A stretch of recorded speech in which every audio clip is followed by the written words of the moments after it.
All right, excuse me. Hope you guys are all doing okay so far tonight. We're seeing Bitcoin take another another downward turn under $60,000. We're gonna see how it happens in the next few minutes. Hey, Travis, nice to see you back, my man. Just woke up from a nap, and I don't know if my brain is fully woken up just yet. But we are coming down a little bit here, so we're gonna keep an eye on what the market's up to tonight. Hey, Fisher Wilson, sponsored by Blue Mountain Dew. Oh man, I haven't had Mountain Dew in such a long time. So I'm on diet, so I'm normally just like exercising and I can't have any soda. Only thing I can really have right now is like flavored waters, and I flavor the water myself normally, or I do the Soda Stream. Soda Stream's really good. That's much better, and I can control the sugar levels and everything like that. Although I guess there's no sugar in my my sodas, if you can call them that. There we are. This is just a 5-minute chart and the good old 1-second chart that we're looking at here, guys. Let me do a quick peek. Stop that. There we are. I think we're good to go. Okay. Hey, LeBeau. Good evening. I was looking at green a little bit ago. Green means money. Yeah, so far it's still bouncing off at the moment, guys, but we're just hoping for a little bit better than this. Here's the daily chart. You can see we held on for one day. We might be going down below again today. We're just going to be waiting and watching to see what happens as it approaches the 50-day moving average. And remember, guys, we also have this Fibonacci level we do not want to fall down below. And that level is 58,209 or something similar to that. Let me, oh, this is a 5-minute chart. Let me go here for, yeah, 58,209 is the number. So we're hoping we can stay above that at the moment. What might happen is maybe we might just come back down to 59,000 or so, then try to start this process of higher lows. I could definitely see that occurring. But for now, it's mostly like, let's see it happen. Otherwise, you know, we may take a little bit of a dip and nobody wants to see that happen. There we are. Pop this right there, though. There we are. Let's see. Hey, you're watching. Oh, you have some good coins. That's good, my man. Hey, Travis, you're talking about tea all the time, rubbed off of me. What do you call? I drink so much tea. Like, I'm drinking tea right now. I'm drinking tea right now. I need to wake up a little bit. Because after I'm done streaming tonight, I'm going to take my sister to go grocery shopping. And I'm going to get her some stuff for her lunches. And then I think my mom needed some like eggs and milk. And so I'm going to get my mom some eggs and milk as well. But I picked up my sister from school today. And we went to the Albertsons. We were there. We were in the parking lot. Then we saw how many people were there. And we were like, you want to come back later? And my sister was like, yeah, I want to take a nap. I was like, I need to take a nap too. So we just, I dropped my sister off at my mom's house, came back here, and then I took a nap. So now after I'm done with this stream, this won't be as long as the stream as most nights, but after I'm done with this stream, I'm going to go take her over to Albertsons again, and we're going to do some grocery shopping, and I'm going to get her some, you know, lunch meat or whatever else a person uses for lunch these days.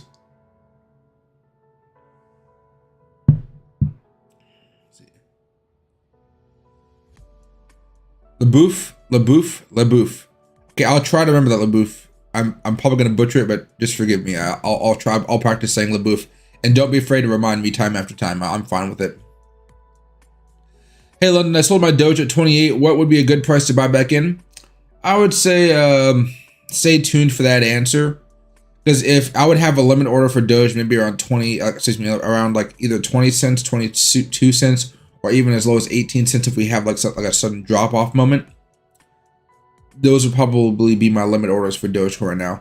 But I'm being patient and waiting on Doge. I'm hoping it doesn't drop too much, because I have a limit. I have a stop loss for Doge around 20 cents, and that would trigger for some of my Doge I bought back at 18 cents and a little bit lower than that. So I don't want to have to sell off that Doge. I'm hoping Doge can hold on pretty strong here.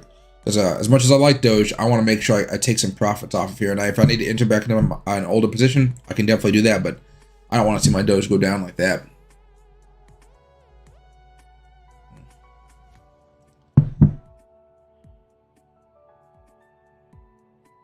Hey, Travis, what are you waiting for? Just do it. I feel like there was a lot of people waiting for that one. Let's see it here. Okay. So at the moment, we're still looking okay, guys. We're about, let me see if I can find the exact number. Let me hop off the magnet, though.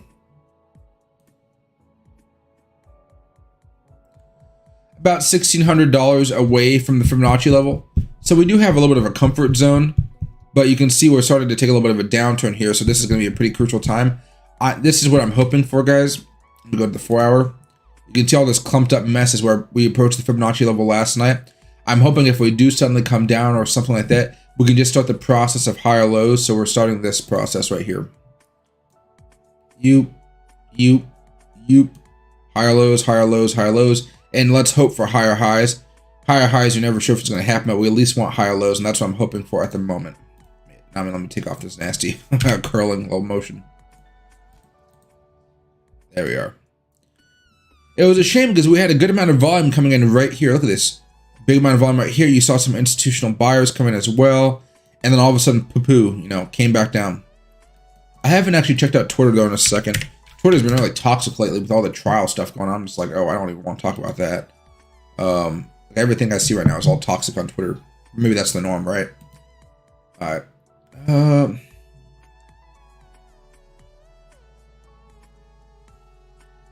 You're not seeing too much action overall, guys. I mean, the last time Bitcoin was shorted, it was about 20 minutes ago, about 2.7 million. Besides that, I haven't seen Bitcoin shorted too much besides a half an hour ago. So we're not. It's not a flat out attack. We just saw one short, and it looks like it caused a little bit of worry. And so we'll see how that works out. I think that last short happened somewhere around here, though.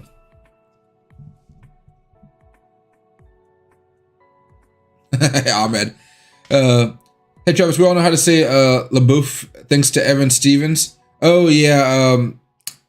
I need to watch more movies. I need to get more cultured about how to pronounce last names. I am not that cultured of an individual.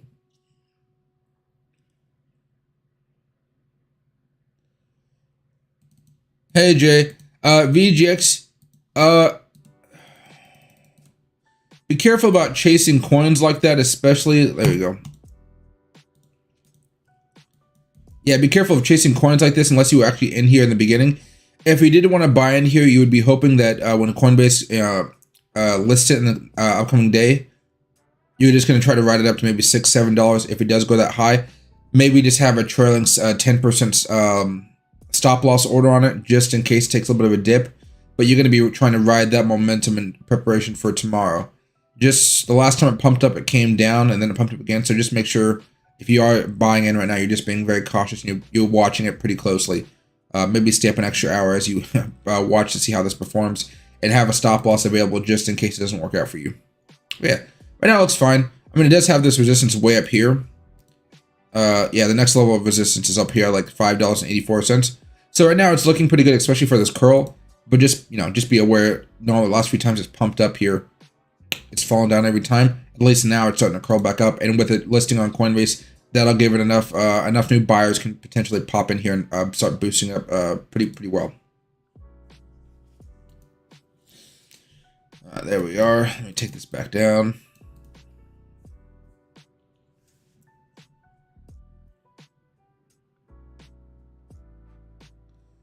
Hey, LaBouffe, what is this whole whales thing affecting the market? Whales are just trying to push it down a little bit, but I haven't seen too many whale action.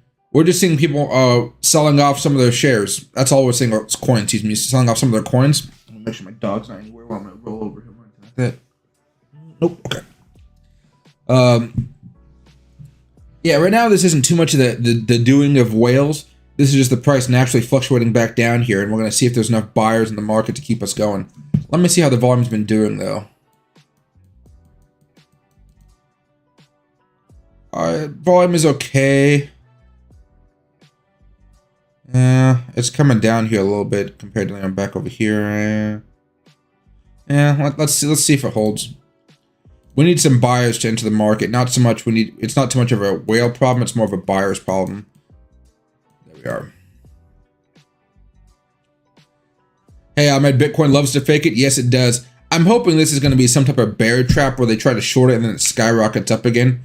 I would love to see that because I do know a lot of shorts got burned yesterday when they tried to push it down to the Fibonacci level. Then it bounced up like $2,000 in a matter of minutes. That was great to watch.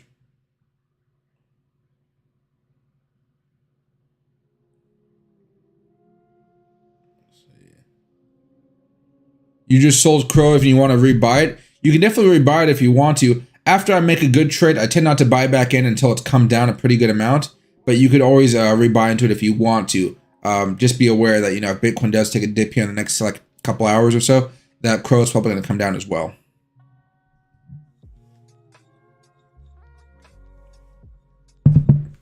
Hey, Brent, XYO, yeah, I can take a quick peek at it.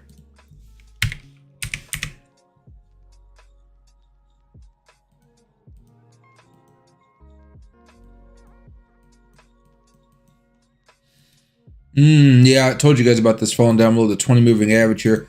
I personally wouldn't touch this, and it actually, no, yeah, we talked about this a few different times. Breakdown right here was the time to sell. Right here, maybe it'll bounce off of the 200 moving average here on the 4-hour chart. But I'd be done with this if it was me at the moment. It may have somewhat of a rebound up here eventually. So if you're buying right now, you're going to be holding it for maybe about a week. And if it gets back above 6 cents, that's when I'd start selling off some of my coins. But for now, you know, the main rally is over. It's pumped up a little bit. It's coming down. You know, you could try to get one last hurrah and see if it'll pump back above the 20-day moving average. But personally, I'd be out of this at the moment. There we go. Here, that's Dogecoin 5. There we are. All right. Hey, good evening, A. Heaton. Hey, Probin.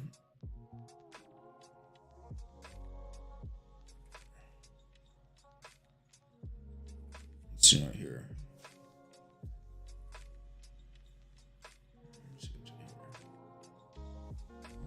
Hey, man, can I check again? Yeah, I can check a peek at it. I've been kind of changing my policy on answering questions. Like, I've been going after the people that say, like, hey, can you ask me this question? Can you answer that? Help me out here, please. And like, the more polite they are, the more like inclined I am to answer their question instead of just going like extremely down the list. Let's see. Well, there's not really much on here. It's all on Coinbase. I don't really have much to work with then on this one. Oh, geez, maybe it doesn't even want to be here.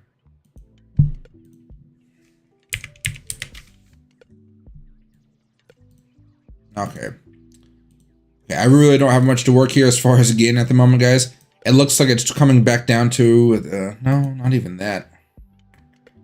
Yeah, I can't do it on CoinMarket on this. Let me try CoinMarketCap.com.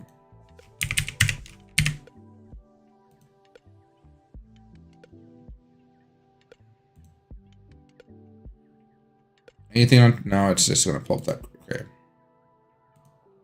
7-day.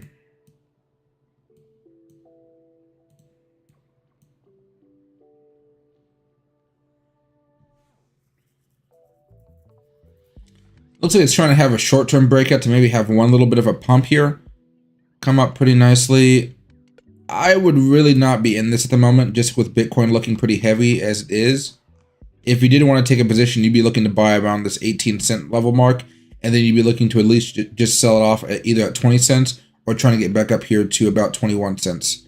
I wish I could do more technicals on it, but it's not even on TradingView at the moment, or the information on TradingView really isn't there at the, right now. Give it like a few weeks, maybe then I'll have some stuff, but it doesn't even have a 20-day moving average at the moment, which makes it pretty annoying. As far as just looking at the 5-minute, here.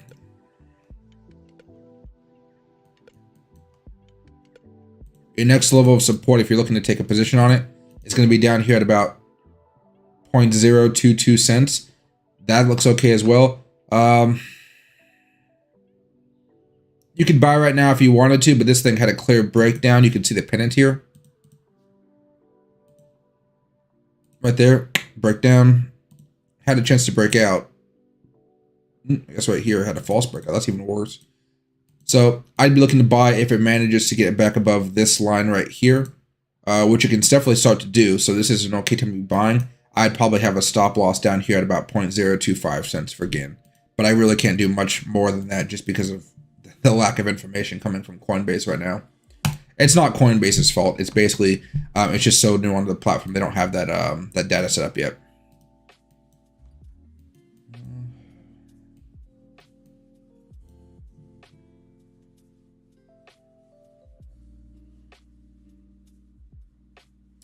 Hey, Mr. Ticker, happy to see you back, man. Hey, Jarvis. Yeah, I heard about them. I heard they raised like $20 million to buy a rare copy of the Constitution. I think that's pretty sweet. I hope they get it. Because all I saw in the article was they have the money to bid on it, but I don't know if they're going to be the top bidder for the actual Constitution.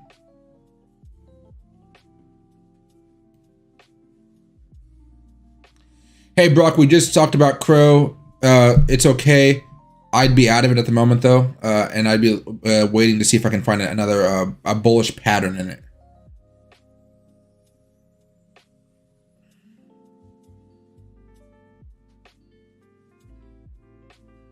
Hey, Jay Ginn, unusual market activity. Yeah, that's to be expected. Oops, sorry, I'm moving my armchair here. It's to be expected. It's having a great move, or it was. But yeah, it's very volatile. You can lose a lot of money really fast in that one. It's the same as going to the slots and pulling the thing on it. But at least right now, it's come down quite a bit, so it isn't a buying zone. But you want to have a good 10 to 15% stop loss on it, just in case it takes a little bit more of a tumble. But it does have room to go up from here. It does have room to come up from here. I personally would wait for the breakout, but a lot of people want to buy at these low levels in anticipation that it could break out in the future. Yeah, no worries, Ahmed. Let's see. Do I think Ethereum will flip Bitcoin? Not anytime soon. Not anytime soon. Hey, Brandon, thank you very much for the super chat, man. I really, really do appreciate it. Thank you very, very much, man. Hey, Taco, smash that like button, everyone. I appreciate that as well, man. For some reason, every time I see your name, I'm like, I want a taco. Hey, Purple Mike, can you briefly teach us how to make a fib retracement on TradingView? Yeah, I can teach you. And Brandon, thank you again a lot. I really do appreciate it. So let me use the Bitcoin right here. If you ever want to do the fib retracement, I'm going to take away all the drawings here for just a second. I'll refresh it a little bit later on. So on TradingView, you're going to see this one where it actually has like the cursor. I normally have an arrow, one below that one, two below that one. You're going to click on this little arrow that opens up a whole host of things. Somewhere along here, you're going to see fib retracement. There's a difference. There's fib retracement, the fib channel, and there's a trend-based fib extension. A whole bunch of different things. Trend-based fib time. You're going to want to use fib retracement. Fib retracement. All these other ones can be useful, but they're not what you want to be using for the fib retracement, okay? And retracement means we're trying to find out after it goes up where it's going to come back down, where it's going to hold, where that buying zone is, okay? Because a lot of times you're going to see different currencies. This happens in the Forex markets, the stock markets, crypto markets as well. We're going to see a nice bounce there. So let's click on that one. And then you can use it at different points, but the majority of the time you're going to use it from the start of an uptrend, which is way down here, the start of an uptrend, and you're going to finish it off at the top of the uptrend here. So I can click here and drag it here, right? Or I can go here and I can go up all the way up here. So right now, let's go all the way to the top. All right. Now, most of the time you can eyeball it like this. If you want something more precise for your Fibonacci levels, you can go to the candle right here, zoom in on it, see exactly what number this is at. You can see the low here was $29,482. You can adjust this by clicking on this. You see this little tab came up here? Looks like this. You can go to settings. You can go to coordinates, and number one price bar is going to be this one. Number two price bar is going to be the one at the very, very top. And then so I can say, hey, I know this is going to be at 69,000. That's Bitcoin's all-time high. And I could change this one to, what is this? 29,482. 29,482. And let me just get the pennies here too. 61 cents. Okay. You're going to hit OK, and you're going to see this move just slightly. Like that, just slightly. Now, what you're looking for, what you're looking for here is you want to see that this Fibonacci has been honored throughout the whole process of the chart moving up. So you can see right here, it popped. Look at it. It came back down and it stopped right on the Fibonacci level. When it came up, it had resistance at the Fibonacci level. Now, it can bounce around within the Fibonacci's all the time, right? But when it comes back down, you see major points of resistance. You want to see it honor that Fibonacci level. So look at held right here, resistance right there. Didn't have an effect right there all too much. Came blitzing back down, but what did it do? It held right here. A little bit of resistance up here. Came back down, resistance, pop, held. Wow, this is a really good Fibonacci level. This has been helping us out quite a bit. And now you see come up, support, came down, support. And that, of course, this isn't resistance, but that's where we stopped. and you have support right here. And this level right here is at, sorry, there's that red line from the actual thing, 59,673 dollars is this Fibonacci level. And we haven't broken down below it just yet. We're still holding it. This is that first Fibonacci level that we've been looking at over the past few days. And so if we end up closing down below this, it would be a pretty bad sign. But look, we've closed down before, and it's not the end of the world. It's just one indicator that could help you out when making some trading decisions. So I would bet that there was a lot of people that shorted this. Well, no, they probably wouldn't have shorted this one right here. Yeah, they could have. Mostly because it fell down below support. But this Fibonacci level is up here for this one. These lines would be in totally different places if I adjusted it down like. See that? Now that's not exactly the right number because I just slid it down. I would actually have to adjust the high point of this one, the coordinates that we talked about a few minutes ago. But you can see how that fits into the other Fibonacci level. So now, that's how you draw it in basic terms, and you could use it for different ones. So this is for the overall move. If you're using the Fibonacci level, I could delete this right now. And look at, there's another uptrend right here. This is another uptrend movement. This is the whole one, but you could make another smaller one here. And let me do it one more time for you. I'm not going to do it exactly because I already have it done on the other chart. Go to the top. And let's see again if it honors. If it doesn't honor the Fibonacci levels, don't use it. Sometimes, for whatever reason, the price of the currency, the stock, whatever, will not honor the Fibonacci levels. Don't try to force it to, because otherwise it's just not going to work out. It's just not going to work out. You can try to find the specific number, but sometimes the breakout, the start of the trend is not what you think it is. Even though it looks pretty obvious, if the Fibonacci's aren't working, don't use the Fibonacci level retracement indicator, okay? Now, you can see came up, held support right here, came up, lowered a resistance, resistance, resistance, came up, held right here, resistance, of course, resistance at the very top, and you see support down here. So support, support. So not resistance, but support. And so right now, this is that level, 58,228. I think the real number is like 58,209 or something like that. And that's the level we don't want to come down below. But you can see if we're using the other Fibonacci level that we just looked at a while ago. Let me see if I can actually do this in an easy way. Every time I wake up, I feel like I need new glasses or something. 40,753. And what is that number here? It's the pennies. It's going to be 88 cents. Okay. And this top is going to be 69,000, which we know about that. And what I'm going to do here very fast is I'm just going to I'm going to put the background to be lower. So all you're not going to see the color. You're just going to see the lines and the numbers. I'm going to take away the moving averages here just for a second here, just for a second. And then what I'm going to do is I'm going to add another Fibonacci level from all the way back here for Bitcoin.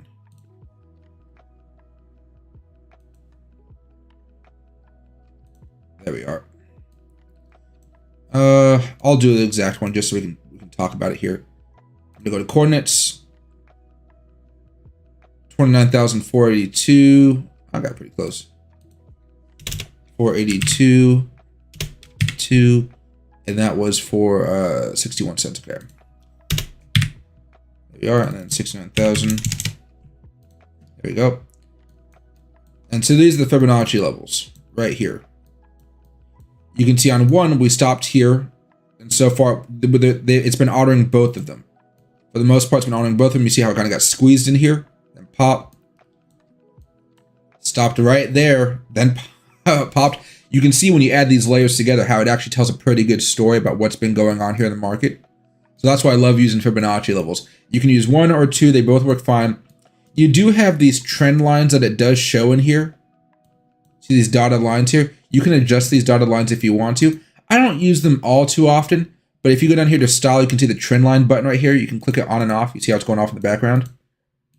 And you can change this to green. See how it's on green now, whatever. I usually just keep it as gray one, but you can make it a dotted line or a regular line like that. You can kind of change it up. Which one was it? That dotted line? Oh, no, not dotted line. That's nasty. All right, hit OK. And then so you can kind of see sometimes these are trend lines right here. If you wanted to use them, I don't use them because I don't like them all too much. But but this is another indicator like, hey, if we fall down below this trend line, it's usually a sell indicator. And little do you know, we fell down below this trend line a while ago. That was a clear sell indicator. But we were using another trend line at the time, this trend line from here to here to here to here, or not here, but like here. And that was a little bit more reliable.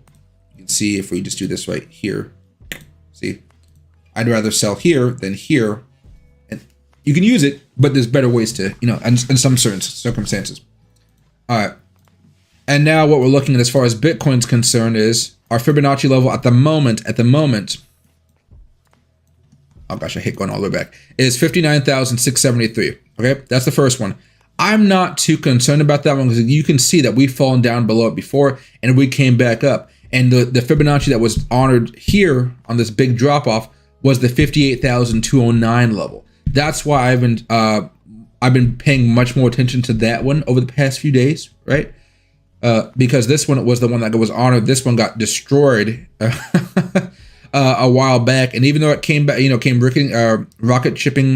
rocketing back up, it was off of this Fibonacci level and it didn't hold support right here. So I'm using this one. This one is more reliable in my eyes. So, but that's basically how you draw Fibonacci levels, whatever you want to call them. Again, 1, 2, 3 over here. Actually, let me see if you guys can you guys see what I'm looking at here? 1, 2, oh, 1. So it's underneath the Dogecoin. I know the ticker's going to be frozen just for a second because I put my OBS software at full screen here. But you can see 1 here, 2 here, 3 here. Right click, find the Fibonacci retracement, or it's going to call it, say, Fib retracement. You can add a star on it if you want to. It'll be somewhere in here. And then you're going to be drawing that from the bottom, the beginning of an upward move to the end of the upward move here. And you're going to be looking for, and the retracement part of it is where is it going to stop? Where is it going to come back? And you can do it from multiple levels. Like there's one Fibonacci level that we talked about that one goes from here to here. And the other Fibonacci levels are from all the way back here in July, all the way up to what we just had a few days ago. So that's how you do Fibonacci levels. When you guys do your Fibonacci levels, let me go here to the settings tab.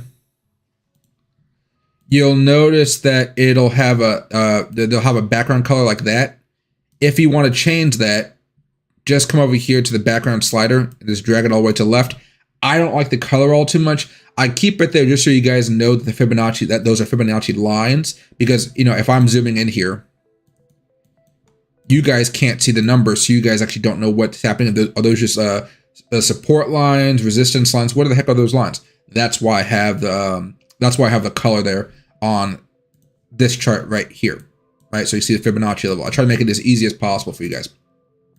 But yeah, but that's how you draw Fibonacci, or that's how you put Fibonacci lines onto your chart. They're pretty simple. They're pretty good, but there are times when they don't work. So I'm trying to think of a time where it's not working. Let me see if I can find out SHIB. Let me go remove all the drawings for SHIB.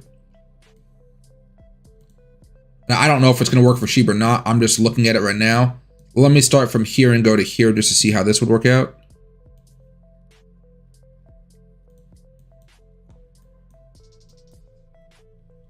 Came up, kind of held right here. A little bit of resistance there, support there, support, resistance, stuck in the middle. Okay. Okay.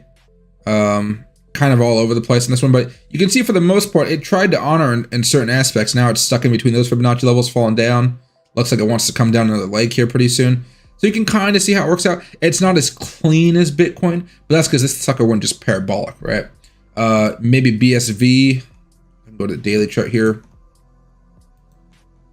We can try to go from this one to this one.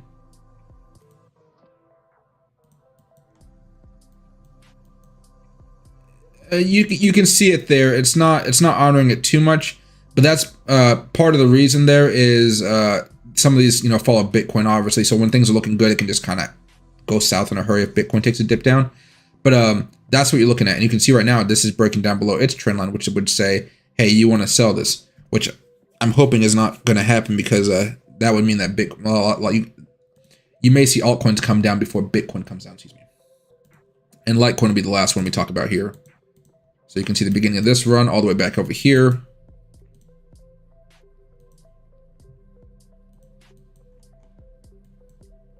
So resistance, a little bit of resistance. I see it didn't honor it here too much. Popped up, didn't honor it here too much. It held here, held here. Yeah. It retraced here. So at least you have a good idea about the retracements, and that's all you're really focused on, right? It retraced here. It retraced here. It retraced here. It retraced here. Now it's falling down. It looks like the market wants to go down, and I hate looking at all these fib levels because it seems like every fib is breaking, and Bitcoin's the only one that hasn't broken down yet. So this is actually agonizing to to look at. But yeah, that's how you do it. That's how you draw those Fibonacci levels. If you have any more questions about them, please don't hesitate to let me know. Hold on a second here. I'm gonna put on the regular Bitcoin chart that I had a while ago.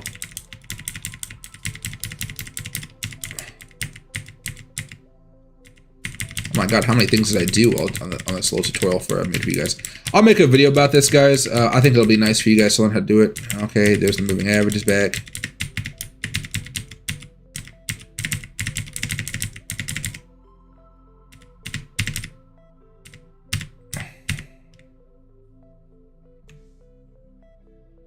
Was that the level?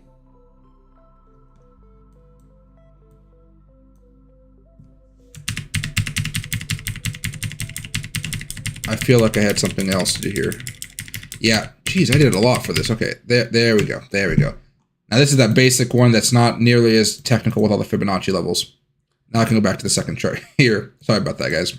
Let me put this down so you guys can see all the tickers again. Everything should go up, and there we go. Hey, and thank you, Probin, for the super chat. I really do appreciate it, and thank you as well, Taco. I really do appreciate it, guys. And 1 second here.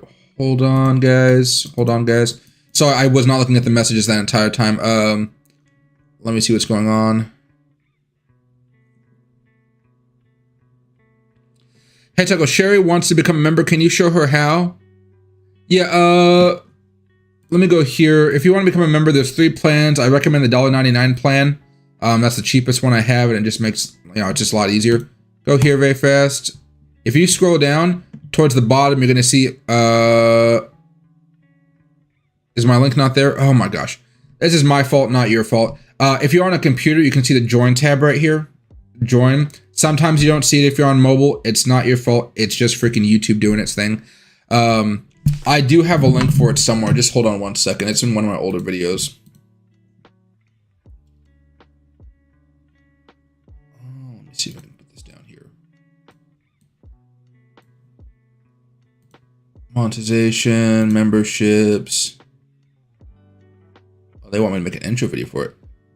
Link to share. There we are. And now what I can do here is I can go to edit video. It'll take me to my back end.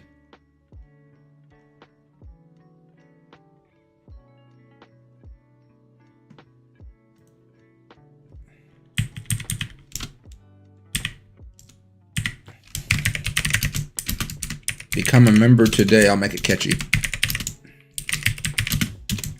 There you go. And there's the link for it. Save. And if you exit the stream, come back, you'll see that link there if you wanted to become a member. And there we go. Let me exit that and we'll go back to the price. And there we are. Oh, let me go back over here. And there you go. Thanks, Taco. I appreciate it, my man. Let me see what's going on here.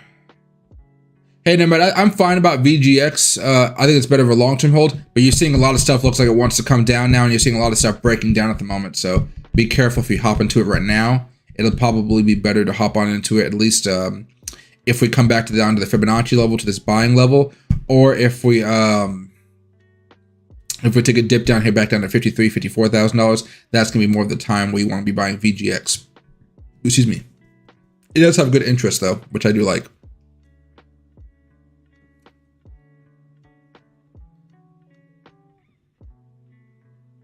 Let's see.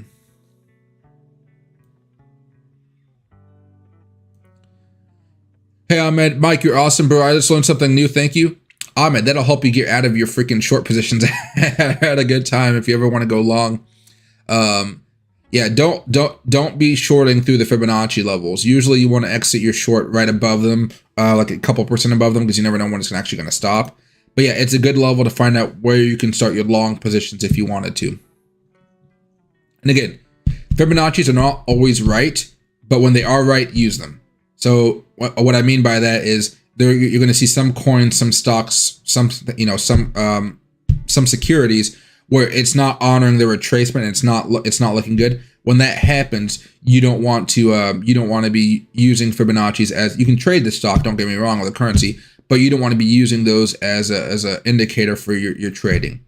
And one more thing that we haven't seen here, there are certain times when you guys use Fibonacci levels, like where you're doing multiple. Let me see if I can draw something here.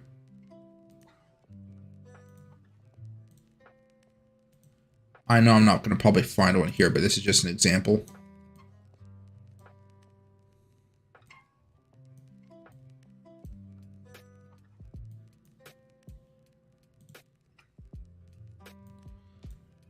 Oh man, this is a while ago.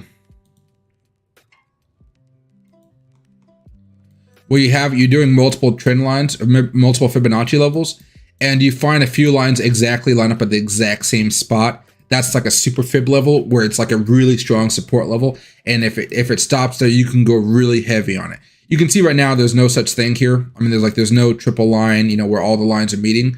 This was I was hopefully trying to find one here, but I couldn't find it. So if you do see something like that where the Fibonacci lines are at like almost exactly on top of each other. I'm not talking about like there's a little bit of a gap that you can see when they're like really on top of each other. That's going to be a really strong Fibonacci support level, and that's something you want to be buying on right there. I'll make a video on Fibonacci levels. I should probably just go through Investopedia and make short tutorials based off of everything they say down there, and just have a little bit of a library.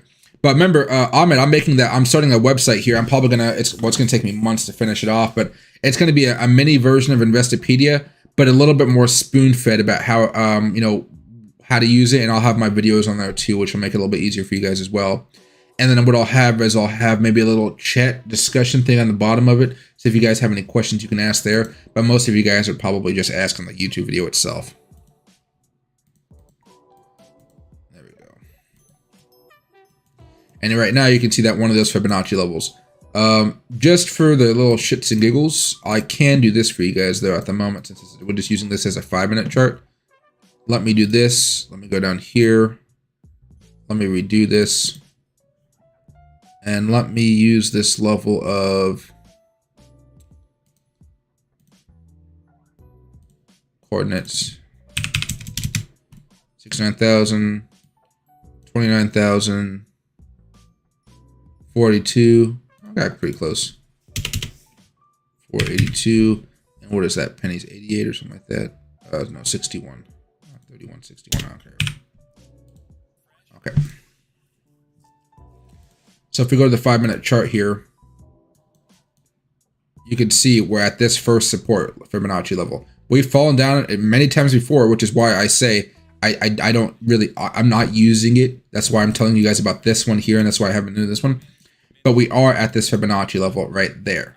So since I don't like to see the colors too much, I'm going to take the background off of that one. And I will take the background off of this one a little bit more. Not all the way, but just, yeah, something like that. Okay. And let me drag this off. There we go. So you can see how it's honoring, it's still honoring the Fibonacci level. But come on now, we've fallen down below it plenty of times before, but we haven't fallen down below this one. So I'm much more inclined to honor that Fibonacci, to use that Fibonacci retracement as a more suitable level of support. You can see how the floor is like right here, and it's trying. You're probably going to see some attempt to really drag us down here if we fall down below this one right here. Hey, Brandon, I purposely make my girlfriend mad so she won't talk to me so I can watch and trade more crypto. There you go. You can make it up to her by buying her a ring or something after you make a bunch of money.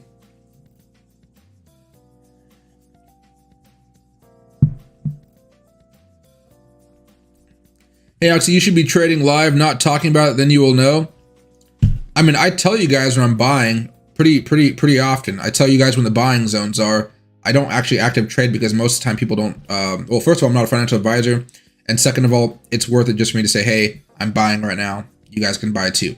I don't tell people when to buy. And it's not something I like to do because usually I make mistakes and I don't want to be responsible for anybody losing money. It's just, yeah. Let's see.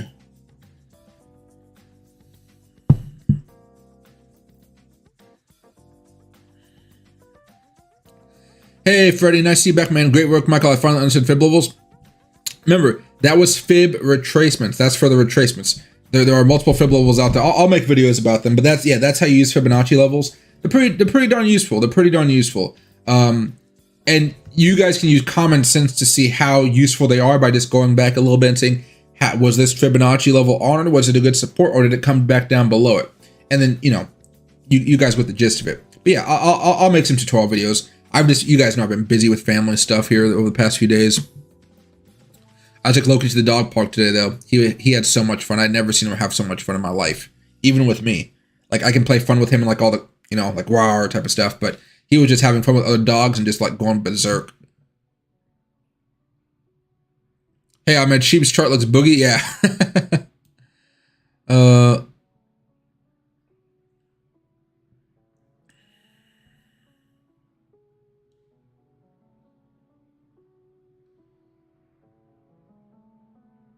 Kathy, we're looking real thick in that thumbnail. Oh, Jesus. Let's see right here. Oh, as far as Crow's concerned here. There we go. Looks okay at the moment. I would say be careful of it just because of Bitcoin heading for its Fibonacci level right here. But again, anything under $60,000 for Bitcoin for me is still a buying zone. It's still a buying opportunity. Until we break down below the Fibonacci level, that's when I'd probably sell some of my shares off. But if you wanted to buy, you'd want to buy somewhere between 50,000, this, 58,209 level and the $60,000 level. That's a decent buying zone for you guys if you wanted to. And you guys remember how, and as far as Crow looks, it's okay. You can still be holding it. I wouldn't really recommend buying it at the moment, but you definitely could if you wanted to ride that momentum up. It does have decent volume here. I'm just more worried that if Bitcoin does fall here, it's going to be dragging Crow quite a bit with it. Usually if Bitcoin falls, the coins that have been doing the best over the last few like days or even weeks, they tend to do the worst as it's coming down because they, you know, there's so many paper traders and they're just like run and all that, you know, there's so much selling volume. It's very hard to control. Somebody said something that piqued my interest or something like that.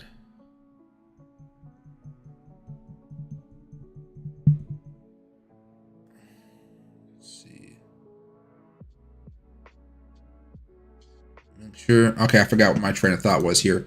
But you can see right now it's honoring this first Fibonacci level still. Let's see what happens if it can bounce off of that one or not.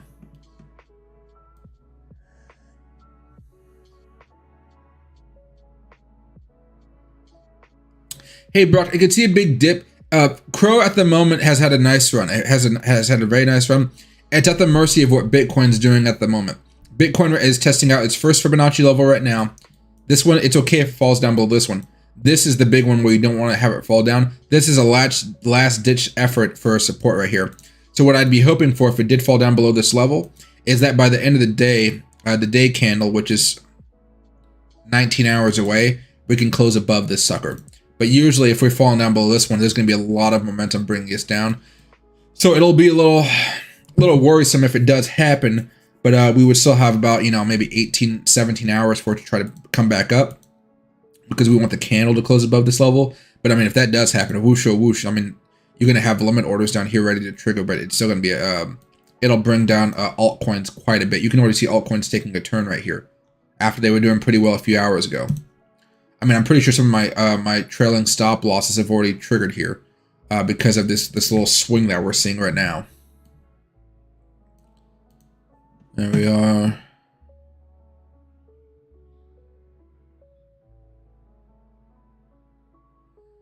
Hey, Tucker, Michael, maybe set up a command member. I can try. I'm not too savvy when it comes to Nightbot. The last time I had Nightbot on here, he was unleashed and he was going after everybody. Like he would have like timed out so many people for just like saying the same thing over and over again.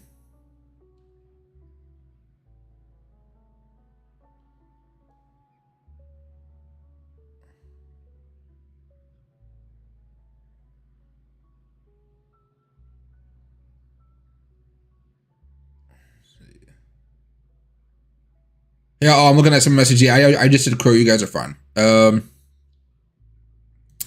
Hey, Wojak, happy to see you back. No options plays right now. I told you guys a couple days ago the market looked a little overheated, and I'm waiting to see what happens here. If you take a look at the Dow and some of the other indexes, let me go to watch list. Oh, oil's still coming down, thank God.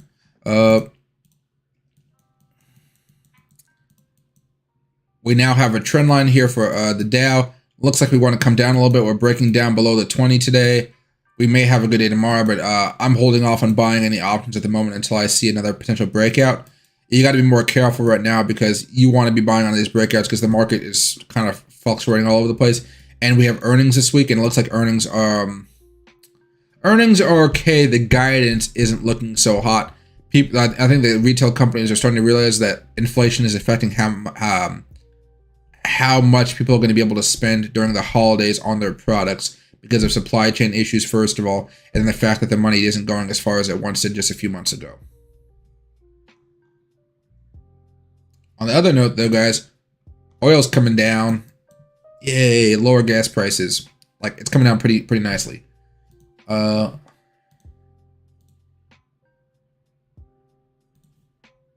5 here. There we are. So we're bouncing off of the first Fibonacci level. This one's not too important. This is the important one, guys. But it's nice to see we're bouncing off of it a couple times here. But we have fallen down a few times before. Oops. You can see when we came down closer to this one, that's when we had all the volume shooting up. This is where the main level of support with whales. It's right down here. It's not up here.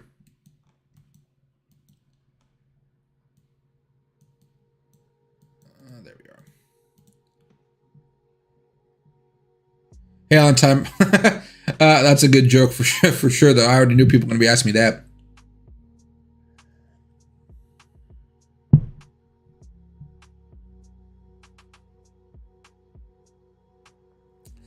Hey, SJ, why is Coinbase listing coins and pulling the rug? Coinbase isn't pulling the rug. What's happening is people have been buying those coins way before Coinbase ever listed it. And as soon as Coinbase lists those coins, there may be a sudden pump for maybe a few days. But then those people that had bought coins a long time ago that bought so many because they were so cheap back in the day, they were selling off their entire position because they made a bunch of money and they want to cash out. And then the people that are just buying in at the end of the big rally, the FOMO levels, they're the ones getting punished for it.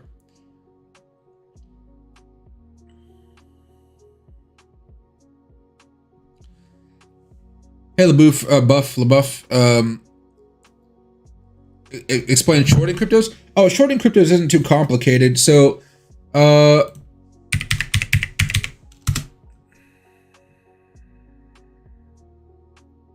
me go to a futures demo right here. If you guys want more of a serious exchange for trading crypto, I have a link to this down below. It's called BitGet. Oh, this is perfect. Okay, good. Okay. Remember we had this position open. I never closed it. This is not real money. This is fake money. This is a fake money part of the app, the platform. I don't want you guys to think I really lost like $4,000 here. We were just talking about stop losses and stuff like that. But yeah, so basically when you short, let me close this position right here. I'll just do a flash close so it just goes away. And this is SB Bitcoin. This is simulation Bitcoin. Okay. So basically, when you short something, you're betting that it's going to go down. I'll do a leverage 125. That's fine. $100. I don't know. I'm going to do $1,000 here. And then what you're doing is you're selling short. You need this to come down, which means you're selling shares onto the market. And what you're doing is you're selling the shares here. You're hoping that it comes down. Well, let me just use this as an example. You're shorting the shares here. You're selling the shares or the coins out, and you're buying them back down here when you close the position. And then what you're doing is you're taking the difference minus the fees, of course, and that's what you're walking away with. That's what shorting is. You're selling shares onto the market. That means you're increasing the supply, which would cause it to come down. Now, of course, a retail trader doesn't have that much power to short something down, but you're shorting it like here. Order succeeded. I put a 125x leverage play right here for shorting this. Or did it actually trigger open orders? I should have just done a flash order. Hold on. Short. Oh, see, now it comes down. Okay, well, hold on. It doesn't matter. This is fake money. Flash order, $1,000. Sell short. There we go. Okay. So I'm shorting right here. I just sold a bunch of crypto here. I'm looking for this to come down. And so when I open the position, I'm actually selling shares that I do not have. Okay. When it comes down here and, and I'm in the profit, I will sell my position and I'm going to pocket the difference. The thing that's very dangerous about shorting is that, let's say it goes up. Let's say it keeps on going up and up and up and up. You could be down. So like if I long something and it goes down, and if it goes down, I can only lose 100% of my initial investment. When you short something, you can lose over 100% of your initial investment. That's what happens. So you got to be very careful about it. The one thing here though is I'm using leverage. So leverage, I can lose more than my initial investment pretty darn easily. You saw that last position I had open. It was like down like 1,000% because we haven't checked it out in like probably a week or so. But that's how it works out. So you're selling the shares as you open the position. If it does come back down here, you're going to close the position by buying back the shares. You're going to take the profit. That's what you're putting in your pocket minus the fees. And that's pretty much what you're doing there. It's just pretty much the opposite of longing. I'll go right here. Here, there we are. And so far still holding the Fibonacci levels. Probably a bad place to short Bitcoin just because we are like at the Fibonacci level, but I don't care. I like to have fun with it.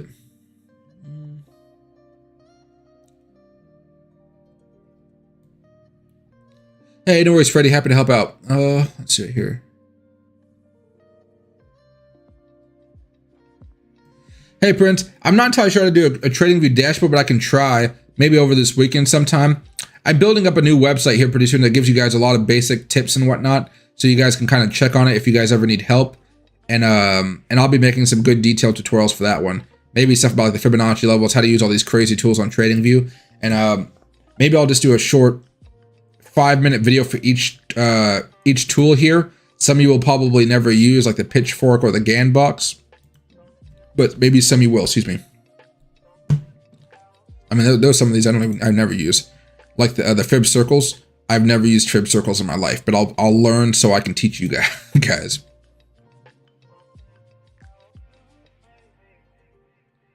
Algo just went crazy, not sure if it's a Coinbase glitch. Well, that's pretty good. If it's glitching up, hopefully you can sell and make a little bit of profit off of it.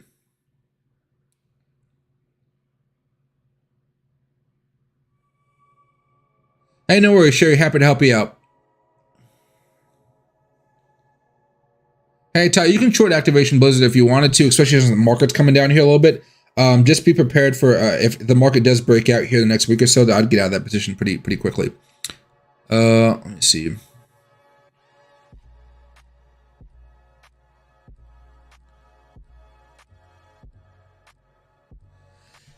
Hey, Tony, so the 23.6 fib level is the line in the sand for Bitcoin?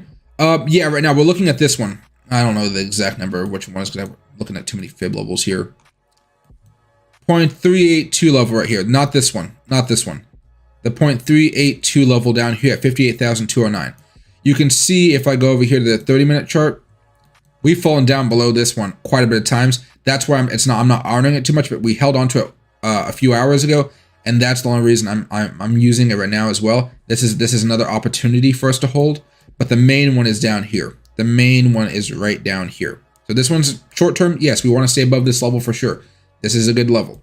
We really want to stay above this level right here. Really want to stay above this level.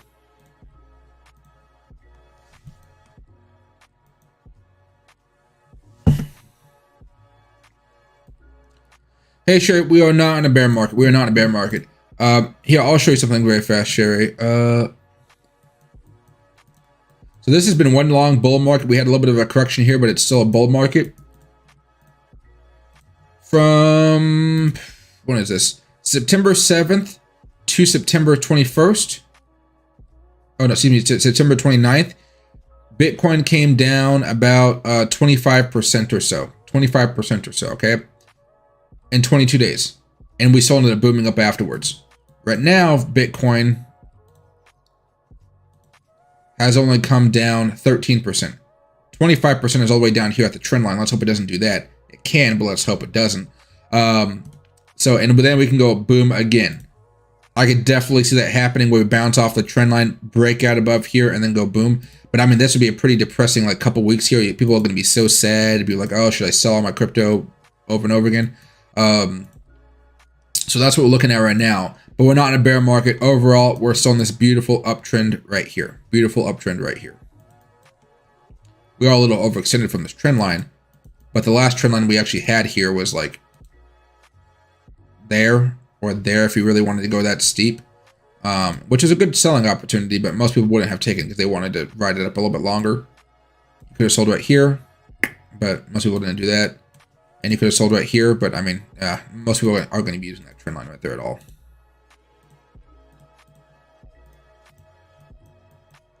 So yeah, it could be a bumpy ride. What's that? Think of Harry Potter, the third movie with the Prisoner of Azkaban, with that little Jamaican head. Bumpy ride like that. But overall, I think Bitcoin will be fine. But you may see the altcoins dip down quite a bit. That's going to be the scary part, the altcoin part right here. But if we start falling down below this line, I'm going to sell off some of my swing trades for sure that I've been buying over the past few months. I'm going to sell them off, and I'm going to be buying them back down lower as we approach these next Fibonacci levels down here.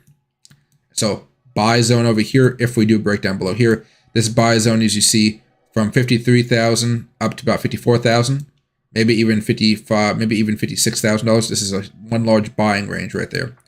And you know, I have algorithms as well to help me out every now and again. But you guys will see that the majority of the algorithms that I use, they pretty much just tell me what I already know. Algorithms are great if you're new to trading and you need some extra help. But for the most part, the algorithm will tell you pretty much the same stuff I am. Inputs. Let me do supply and demand zones, dark pool, institutional interest. We don't need the dynamic reactor in here. I don't need the dashboard location. There we go. Okay. And you can see right here. See, I already have my line right there ready for me. I already know this is a selling place right here. This is where things will get heavy. We're going to see high activity if we come down here. Yeah, we could be seeing some really crazy volatility though. And we see this is a buying zone way back down here at 41,000, or the support zone. I wouldn't, yeah, we can check that later, but that's way below the trend line here now. I don't think we're going to fall down below this trend line, at least now, right? So, and this is a major level of support down here, like major level of support. All right, what else now? But yeah, so you can see the algorithm's going to tell you pretty much the same exact stuff. Maybe with a little bit of high activity notification to medium activity, but yeah, I'm okay with where everything's at right now. I'm going to take this off now.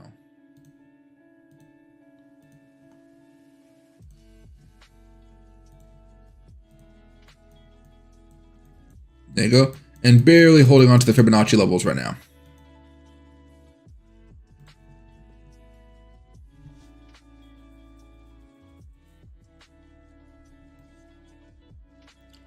Time lapse. It's still an okay time to be holding right now.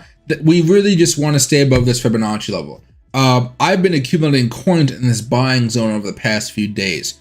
And some of my positions have closed out with a few percent profit. So basically what I did is... here. Look at Ethereum. When Ethereum was down here, I bought some. I put a trailing stop loss order on it for just a couple percent. So you can see I bought some Ethereum on the Fibonacci line, like directly on the Fibonacci line for about $4,127. Came up all the way up here to about 5% profit. And then I had a 2% trailing stop loss on it. And so when it came down a little bit here, I ended up selling for about a few percent profit there. Now I'm looking to buy back into Ethereum here over the next few minutes because we're under 60,000 for Bitcoin. This is a buying opportunity for crypto.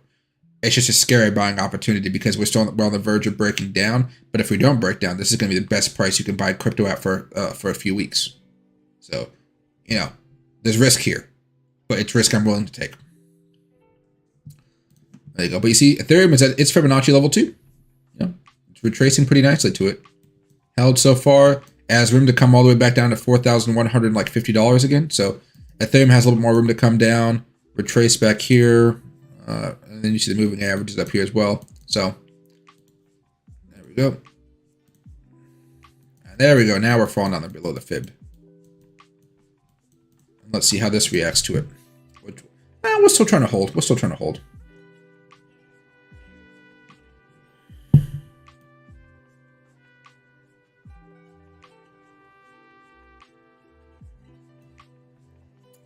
Hey, sure. I wish I knew how to short. I want Mike teach me. I can teach you guys how to short a little bit, not now because it's a freaking long process. That's not something you want to just be willy-nilly about. Shorting is very dangerous if you guys don't know what you're doing. Like I said, if you long a position, the most you're going to lose is 100% of your initial investment. That's the worst that's going to happen. If you shorter position it, the most you can lose is infinite amount. You can lose a lot, okay, a lot of money on it. So it's much higher risk. What I would say, if you guys want to practice shorting and longing cryptocurrencies in a more professional manner, I guess you could say, like off of Webull and Robinhood, I have a couple links down below. Sign up for one of them, see whichever one you like. And you can see this position right now is at 43% or so, since we just shorted a while back here. But this is back down to the Fibonacci level. I'm gonna hold it. I'm just gonna hold it because I like to have fun in these types of opportunities here. But remember, this is fake money. This isn't real money. This is fake money. And then what these platforms have, or specifically BitGet, I recommend that one first of all. They have they have simulations features, which means you're trading with fake money. You're trading with fake money, which means not risking your own money, which means you're not going to lose any money while you practice. And you're going to be practicing there. But these allow you to short and long, and they also introduce you to leverage. I'm using 125x leverage right now.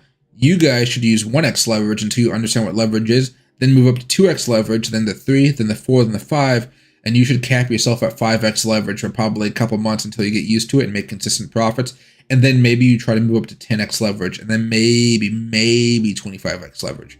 This is, avoid leverage for real. Avoid leverage, guys, unless you know how to use it. And I mean, like, avoid it. People have lost a lot of money off of leverage thinking they're Mr. I know everything, and it just kind of plummets, they lose a bunch of money on it.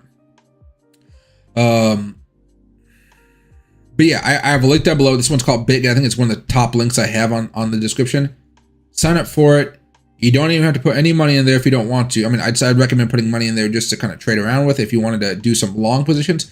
But if you want to practice shorting or leverage, do the simulation trading and don't do the actual, don't put your own money at risk just yet until you understand how everything works out, and just practice trading Bitcoin with some of the Fibonacci levels I taught you, some of the basic support and resistance ideas, some of those basic bullish or bearish patterns that we've been looking at. That's how you're gonna that's what you're gonna do. That's how you're gonna practice. And realistically, if I was taking a shorting position right here, I would be exiting at the moment because we're right here at the fib level. You can see it's trying to. The only reason I'm holding it is we're slightly below it. I think we should be due for a little bit of a movement here pretty soon because we haven't been down this low. See how we're right there. So that's the only reason I'm holding it here. But in reality, if I should have opened the position here as we had the 20 moving average as resistance, and it would have been a short day trade. But this is very high leverage. Remember, this position right now that I just opened, it's at 50%. But if you go over here to Bitcoin, it's only up. I bought down here at a lower price. It's only down 0.26%. That's what leverage can do. And now it's up 60% or something like that. What, 56%? And here's a little bit of a downward movement I was talking to you guys about. Let me move this Fibonacci level right here. I hate that the volume is in the middle of it. Okay. Hey, Ahmed, shorting Bitcoin is fun. That it is. You could. The beauty of shorting or knowing how to short is you can make money whether Bitcoin is going up or down, up or down, up or down. That's the beauty of it. That really is the beauty of it. You just got to practice for a while before you can actually do that. So.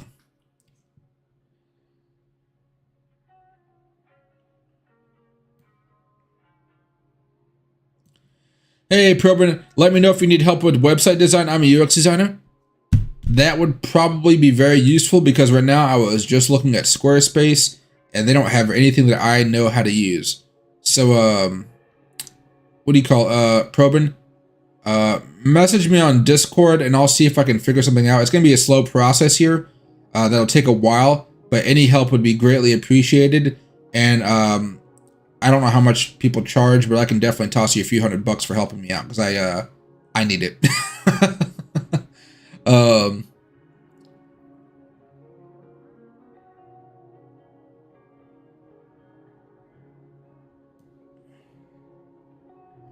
Hey JCR, which tool shows you the white trend lines you have shown on TradingView?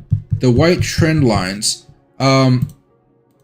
if you're talking about this one right here, this is just basic trend line. This is basic technical analysis.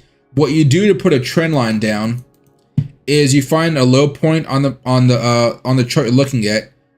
You find another low point, and you're connecting those two lines, and then you're extending them to see as far as you can to see a potential level of support for the future. So what I did for this line is here. Let me exit this little yellow dot. I'm to the magnet on. Low point here. You can do this low point or this low point. Doesn't really matter. I think I'll do this low point for now. Then I bring it over to another low point right here. You can call them lows. I think the formal name is troughs. You'll hear me say troughs quite a bit. So peaks and troughs, peaks and troughs. But I usually say highs and lows because I know people don't usually understand that language. I self-taught myself how to trade, and so I read from a lot of books, and the books are very formal about how they approach trading. And so some of my lingo I've had to adjust to help you guys out, because most of you guys, if I start saying, hey, you're going to draw the line at the trough, most of you guys probably won't even know what that means. You have an idea of what trough is, but you won't connect those two dots together. And then so what happens is here, and then that's how you draw a trend line, just like that. You can draw a trend line from the highs as well. And then when it crosses above these lines, that signals a change in the trend. This downtrend was changed into an uptrend. Sometimes, and when you break these trend lines, it doesn't mean you're breaking the trend in the way you guys are thinking about it right now. So, of course, this went from a downtrend to an uptrend, but sometimes it goes from a downtrend to a sideways trend. Don't forget there's such a thing as a sideways trend. If you ever needed to see a sideways trend, just look at SHIB before it blew up. What a sideways trend right here. I mean, like, look at that sideways trend. Doing nothing. It was in a channel for the majority of its time. It finally broke out of the channel, and that was the buying opportunity right there.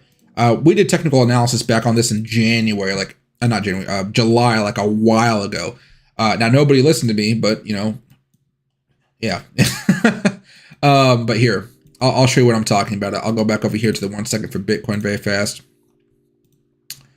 Here, oops, not what I'm looking for. I should have SHIB over here somewhere. SHIB, 4-hour daily. Yeah, way down here. So I bought my SHIB like right around here. Not at the best price I could have gotten, but at a decent price. And I told you guys, if it broke above this channel right here, that was the buying opportunity. And you saw it right here, breakout. And if you would have bought at that breakout opportunity here, that was the first one. That was the first buying opportunity. You would have been up. Well, if you would have held all this time, you'd be up about, this damn magnet. You'd be up about 500 or 460%. Excuse me. If you would have managed to sell at the very top, you'd be up about 932%. If you would have just bought on that breakout point, or there was another buying opportunity here on this breakout. Oh gosh, it's trying to stick to something here. On this breakout point right here, this downtrend ended and went to a sideways trend, and then it went into an upward trend after that. So that's how you got to look at it. Right now, it's in a downtrend. You don't have to worry about this one right here. This needs to be adjusted way up here. This needs to get adjusted. Yeah. I guess you could say it's in the sideways trend now, but this thing still looks pretty heavy because it's breaking down below this overall uptrend here. So there's a couple trend intersections here. It's just heading for support at the moment. I would say if you want to buy SHIB, try to buy it at 0.00004118. That's a decent opportunity. Probably a little bit higher because the 50-day moving average is going to be creeping up here a little bit.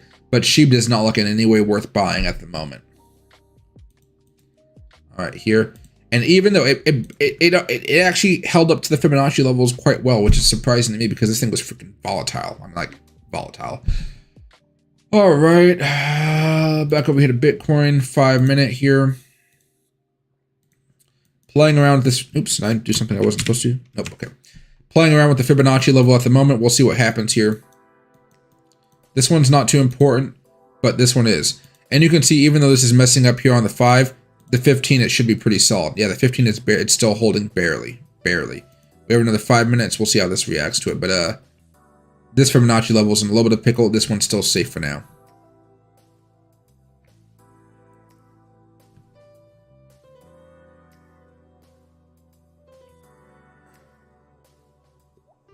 Let's see. Hey, Monica, not all exchanges have the trailing stop loss. What you would want to do if you're on BitGet is you would just want to choose the exact number instead that you want to be your stop loss to be at. That's how I do it, at least. Let's see.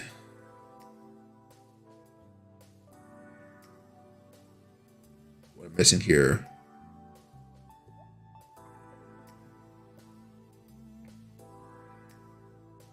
Hey, Brandon, not financial advice. New people, but listen to Mike. I appreciate it. Hey, Travis, Mike, when I click on the BitGet, I feel like it says I got $630. Is that normal? Oh, so, okay. Thanks, Travis. I forgot about this. So if you guys do click on the link, assets, no, that's not right. Oh, that's the assets I have available to trade. I've pretty much been using all my BitGet money to buy their coins. It's at a $33 million market cap. And it's going to be my big YOLO play for this year, just because I have never bought a large amount of an exchange's coin early, and that's what I'm doing now. How do I do this? Here? No. Here? Oh, sorry, reward some. There we go. I'm used to using my app. Okay, so basically, if you do sign up with the link, there's a lot of exchanges out there and they're all trying to get your money for you to put the money into their accounts. So what they're doing is they're just pumping, they're trying to pay you as much money as possible to join. So if you sign up with them, you get $10. If you put $100 in there, or however much money you put into their account, you're going to get 10% of it back, capped up to $100. So if you put $1,000 in there, you're going to get $100. If you put $100 in there, you're going to get like $10. If you put $10,000 in there, you're going to be maxed out at $100. Okay. If you follow them on social media, another $10. If you trade for 15 days, if you just trade for them for 15 days, you get $100 for free. So this is good if you guys don't have much money and you're trying to learn how to trade. They just give you free money. I mean, they really do. Because they want you to stick with them over a long period of time and trade. And their belief is, they charge fees for trading like all major exchanges.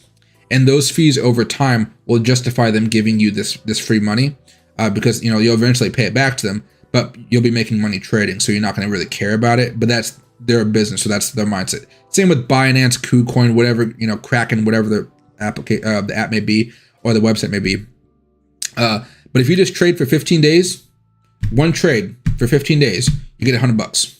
It's just and if you trade for a while, you get 10% worth of your transaction fees. So they give you up to $200. So they give you they give you a bunch of money here, which is pretty nice. Mostly because I understand, that most of you guys might not have a lot of money to start trading off with.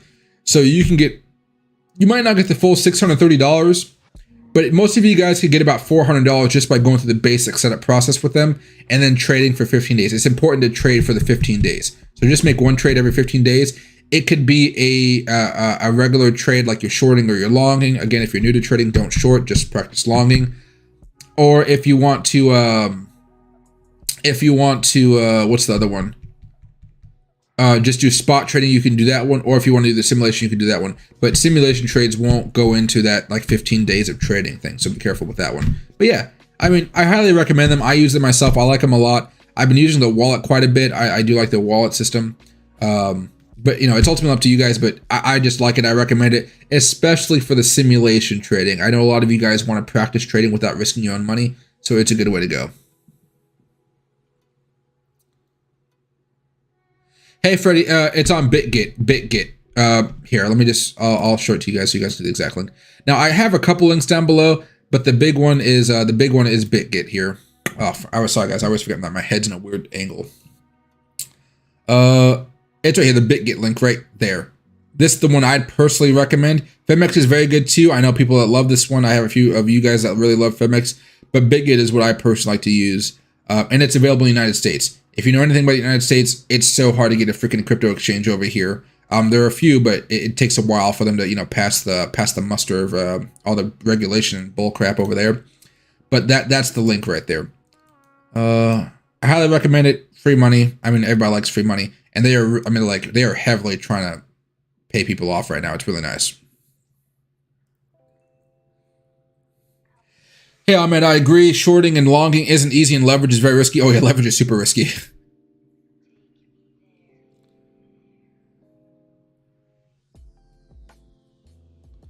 Let's see. High time lapse. Yeah, you're right. Right now, so it should be going up. We're holding on Fibonacci line, but what normally happens here is whales trying to pick a fight with us, and the whales can easily short this sucker back down, and that's what the worries come in for. As much as we like technical analysis on crypto, whales and their ability to short the market like crazy is always something I'm being aware of. I don't bet on it, but yeah, definitely got to be aware of that one.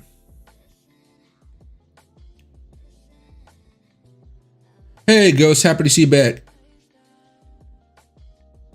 Let's see.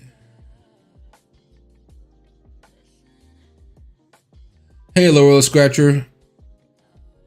Hey, Heaton, getting ready to call it day. I feel you there. I definitely feel you there.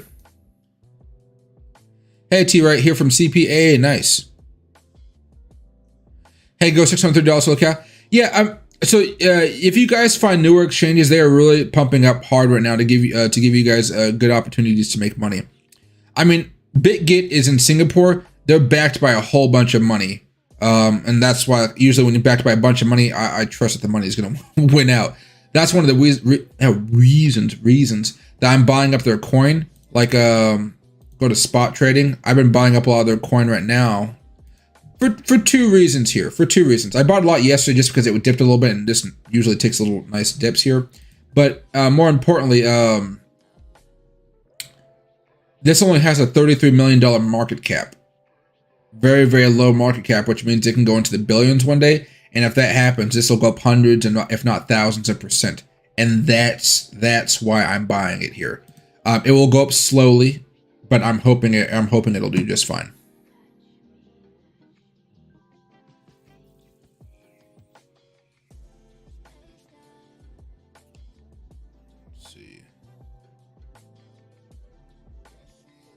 Hey Freddie, what does it signify when candles become wicks? Not sure if the right terms. I can describe the basic concept of a candle for you. These are a little bit of volume coming here. This is regular candles at the moment. These are the candlestick charts. There's a few other ones. You got these ones, these ones, these ones. Most of you guys will be used to these ones.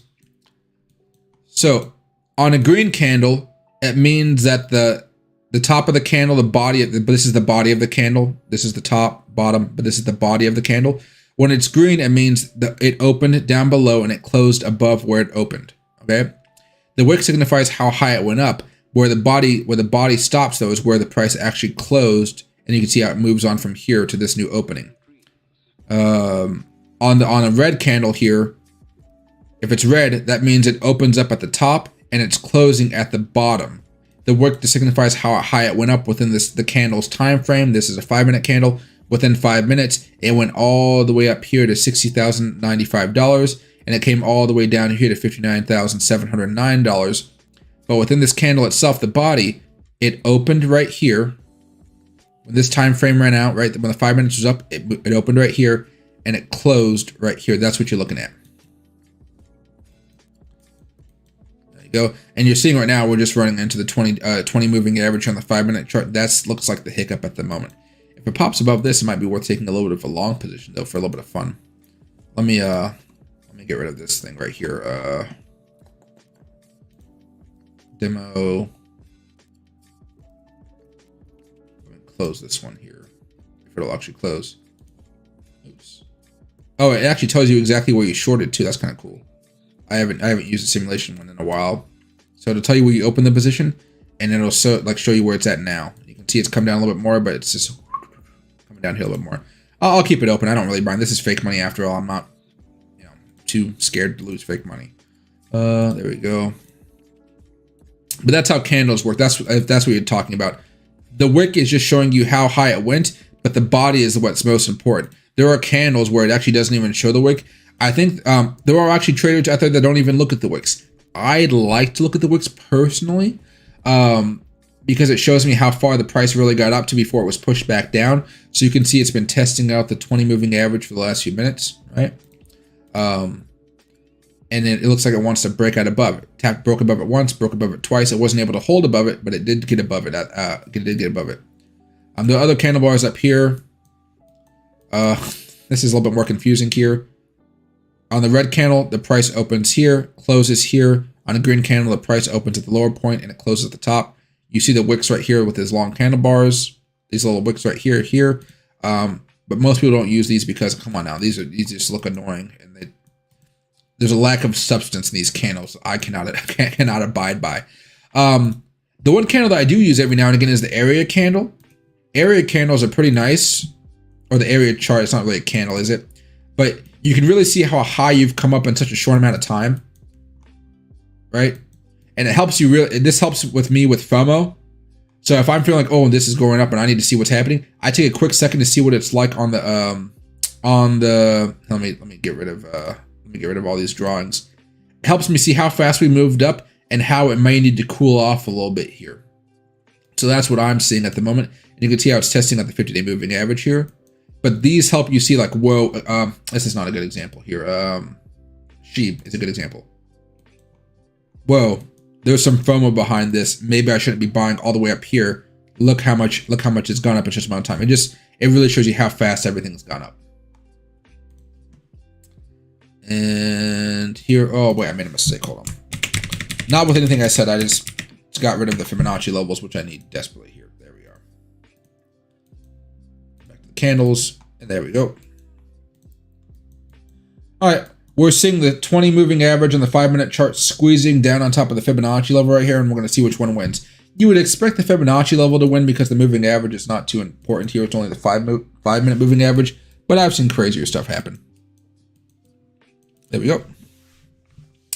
Hey, so happy to see you back, man.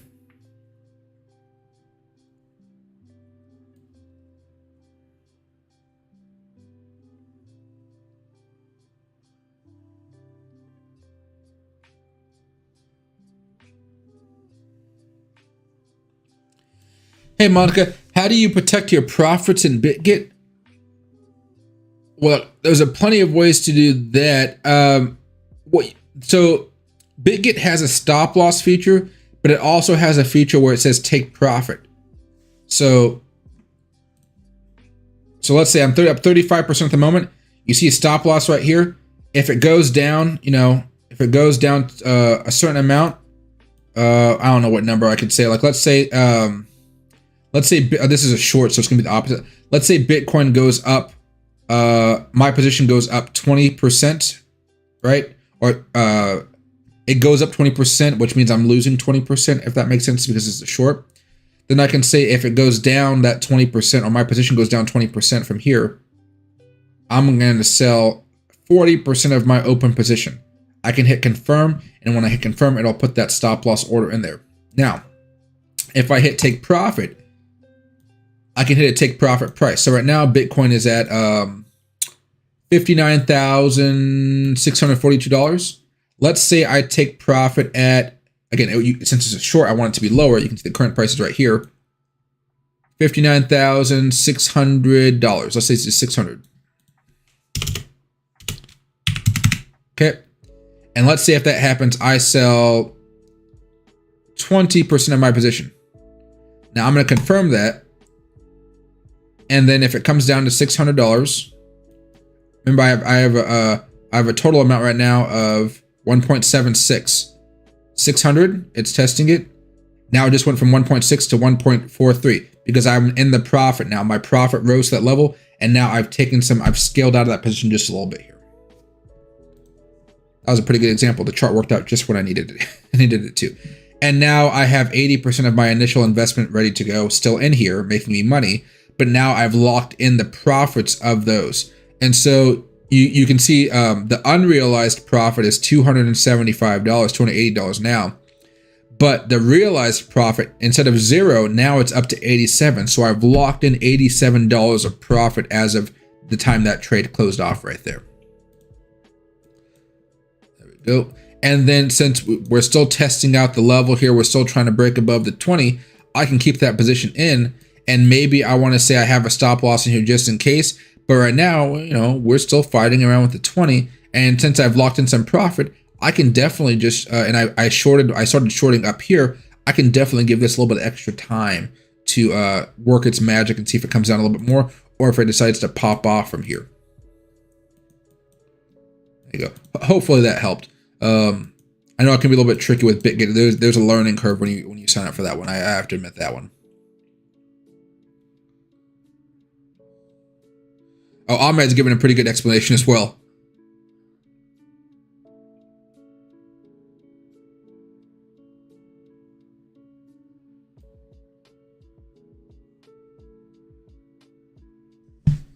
Oh, sorry guys. Hey Delilah, what exchange coins? Oh, it's the BGB BitGet token. That's what I've been loading up on here. You don't have to load up on it. I'm not telling you guys I'm loading up on it, so you guys load up on it either. It's just I haven't been able to buy a coin for a while that's at a very low market cap that belongs to an exchange, and because of that, I'm just now finding out some coins to be investing in, and this is one of them. Like what did I just say? BGB. Drink some tea, BGB. Yep, tea leaf. But you can see the market cap right here is $33 million. That's why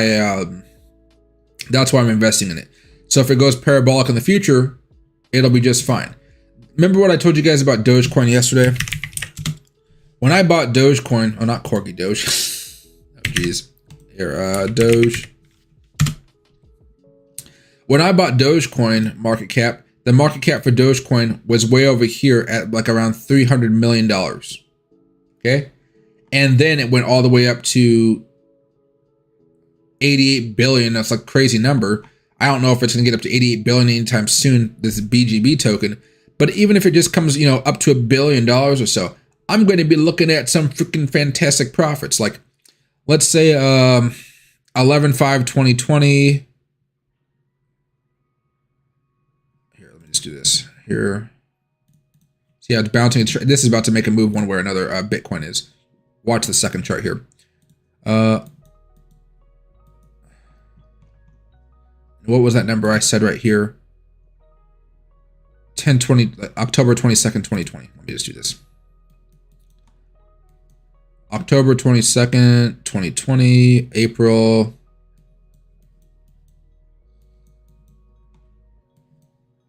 Okay. June, September, October, right here. Okay. I could have bought it somewhere around here for 0.0027 cents. 0.0027 cents.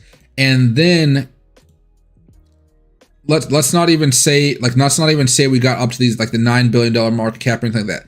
Let's just say we got to $1 billion market cap, 1/11/2021. So January of 2021. Where's January of 2021? Is it around here? Yeah, right up here. So just that move from a $300 million market cap up to about $1 billion market cap. That's already 236% profit right there. So that's why I like to buy coins at a very low market cap. Much higher risk, but when they pop, they pop. And then, if it would have held on even, well, I did hold on longer, didn't I? But, then of course we got the really parabolic stuff way up here where it's like 16,000% up and, stuff like that. That's cool and whatnot. But it shows you when you buy stuff at very low market caps, that's $300 million market cap. I'm buying at $33 million market cap. I'm looking for a coin right now because yesterday we discussed. I'm gonna try to find a coin here, guys. That's at the very. It's very new. I'm gonna try to find something that's very new. That's not even available to buy yet. And I'm gonna follow it from the beginning to the end, like beginning to like 5 years or something like that. Probably a year at the earliest.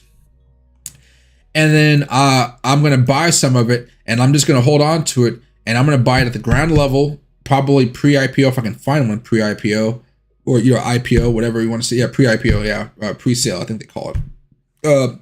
And then when I do that, I'm just gonna see what happens to it. I may lose all my money. I may lose it all. But when you're buying at such a low market cap, you don't actually have to put in that much money to make a lot of money. You can buy a couple $100 worth. You can just buy $50 worth. You can just buy $20 worth. And if it goes parabolic in the future, like a few years later, you're rich. That's the beauty of it. Now, you're not like, millionaire rich, but you're like tens of thousands of dollar rich. And if you're doing that a whole bunch of times, 20 bucks here, 20 bucks here, 20 bucks here, if you just get two, that's a down payment on a freaking mansion. So don't put a down payment on a mansion. And there we go. And so if I'm looking at this right now and I'm shorting, I'm saying this looks like it wants to pop off here, but let me just make sure to see if this 5-minute candle can close above it. And if it does, then I would exit this position. But I've already locked in some profit here. So maybe I'm feeling a little bit nervous. Maybe I'm feeling a little bit nervous, and then Monica, I want to protect some more profit. Let me see whatever my current amount. I'm gonna sell 50% of it off right now, just to protect myself if anything bad were to happen. Now I've locked in $145 worth of profit, and now my unrealized gain is only about $60, just because there's a chance we may end up breaking above this one and closing above it. But I'm still interested. I still started shorting over here, so I'm still in the green. I just want to see what's going to happen here. It looks like this was a pretty solid level of support, but maybe I'm a little greedy. I've locked in some gains, and that the locking in those gains has allowed me to be a little bit more greedy here. Because if you look at it, $145 worth of profit, $60 of unrealized gains, that's still pretty decent. And then if it manages to close above this in the next few minutes, that's when I would close out the position. And me being me, I would say, let's see how this works out here. But it's pumping up pretty nicely. What I'll do here is maybe, I'll sell 75% of what's left now. Flash close. Now I only have a tiny amount, and maybe I'll let this ride for a little bit just in case it ends up coming back down here. So, that's how you protect those profits there in real time. And then you would see the fees here as well, like order history. No, that's not order details. And you can see the fees that would happen for each one of these trades as well. So I'm not making as much profit as you think. But again, the price isn't moving down that much to justify making large swings. When you're using larger amounts of leverage here, you can see all these little profits I've been making. When you're trading with leverage, you usually want to be, you want to start shorting up here, or as it breaks down below the 200, and then ride it down. We get like a few 100% profit. That's the type of short you're looking for, not the baby short that I did from here to here. And you'd probably want to be doing a long here. But man, oh man, is this 20 moving average not being a pesky little bastard right here? But if it manages to hold, then you could start opening another position. Or if you wanted to, you can say, hey, I'm going to hedge against myself at the moment. This looks like it wants to do something a little bit bullish. Maybe. Why don't I just open up a new position here for $500 with 125x leverage, flash order. Let me go to $500 here. Maybe I want to open up a long here. And now I have a long and a short, zero realized profit, unrealized profit right here. And then I see what's going on. And I see it booming up here a little bit more. I see it trying to close above this next minute and a half, whatever. And maybe I say I'll keep this short on, but now I'm making a little bit of profit off of it going up. We'll have to wait and see. Again, it still hasn't closed above this 20 moving average here, so you're not entirely sure if it's about to get beat back down. But that's how you would want to trade it right here, especially since we're still at the Fibonacci level support. It's still worth opening a position, but you would want to have a since it can be shorted heavily at any time.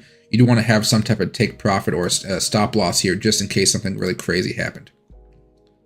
Right? Because we still haven't closed above it. We have a minute left on this one, but you get what I'm saying, basically. We'll zoom in here just so you guys can see this for a little bit.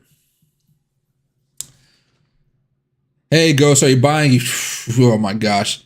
It's been crazy. I know I'm going to get so many of those questions later on, especially if we hold here.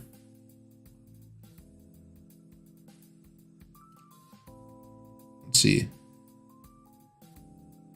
Hey, so which coin am I buying? Oh, I'm just talking about BGB, the BitGet token. You don't have to go in on it. It's just something I'm buying personally.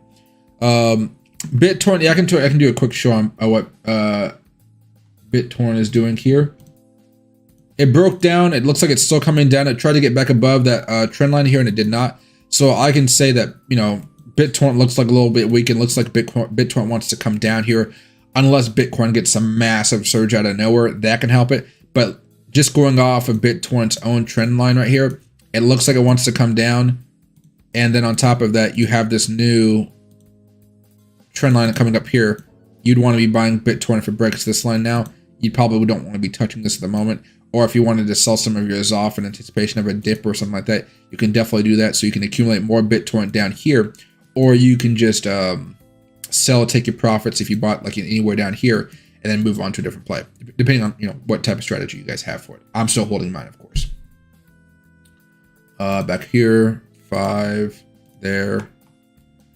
And you see we weren't able to go above it. Now, you know what? We're still here. We're still looking okay. I'll keep that position open.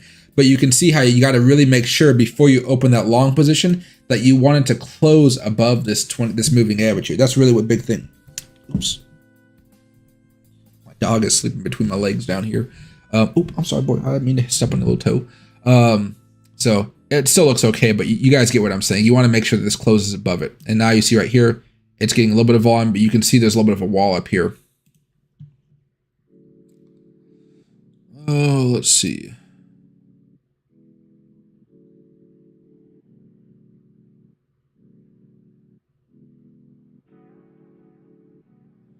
Oop, I'm missing something. Yeah, Monica, yeah, it'll basically sell at 5%. Or whatever percentage you set in there. Yeah, whatever percentage you set in there, that's what it'll sell at. Just keep in mind the fees. Just keep in mind the fees. The fees can add up if you're using a lot of leverage.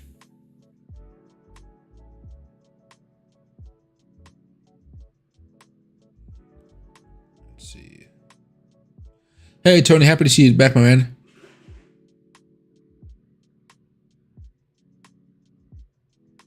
I think my ice machine is on. Okay. Sorry, I just heard the ice come down. I was like, I don't think I pushed it, but maybe I did by accident. What do I think about Wonderland? I think it's fine for a long-term hold, but I don't have any of it personally.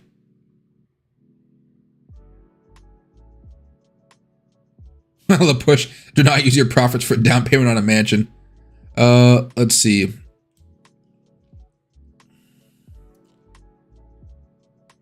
$77,000% investing in Wonderland. I'm not 77,000% investing in Wonderland. No, I'm not.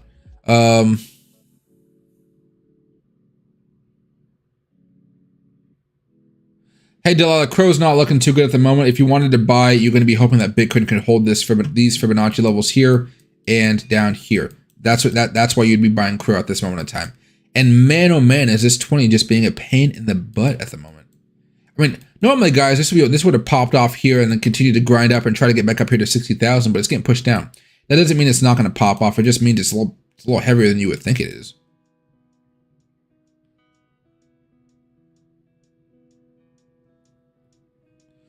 So there is no stop loss if you buy coins only for futures. I need a tool that helps protect my coin positions, not futures. Oh, for not futures. So if you go into this, if you're talking about the spot account, right over here, right? You have to have an open position though, maybe for BGB or something like that. Maybe, right? You can try to. Maybe that one will work. So you're just talking about this one right here. So yeah, you would have a sell limit order placed if it went down to a certain one, or there's a few different ones. Post only, IOC, folk. Most of the people wouldn't worry about these ones though. You can do market orders as well. But if you're talking about this one, they're not going to have orders just like that for those. It's mostly for the futures side. This is mostly a futures platform. If you want to just hold crypto, I would say it's best to keep them in a wallet and probably not on BitGet. Most people buy it off of BitGet and transfer it into a wallet. But yeah, they're not going to have like the type of stop loss thing you're looking for just the spot trading right here, if that's what you're talking about. I think that's what you're talking about. Let's see. This is in futures trading, not spot. I think, yeah, sorry. I think you're talking about spot.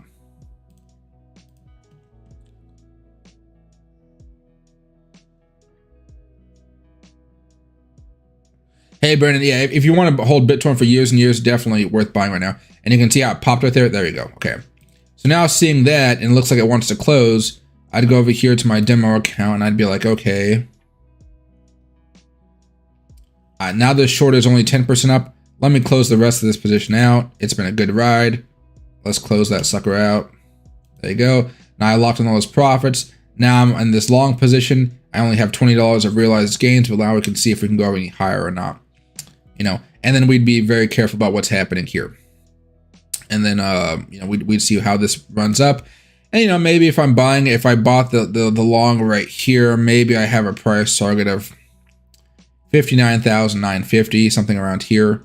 Not going to get too greedy up here, but maybe I'd have some type of, you know, plan over here.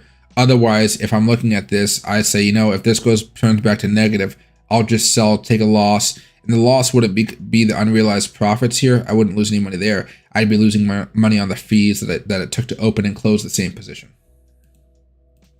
Which is why normally when you do these high leverage plays, you're trying to do these long swings. You're not really doing these baby plays right here because the fees will eat you alive. So just if you guys ever get into leverage.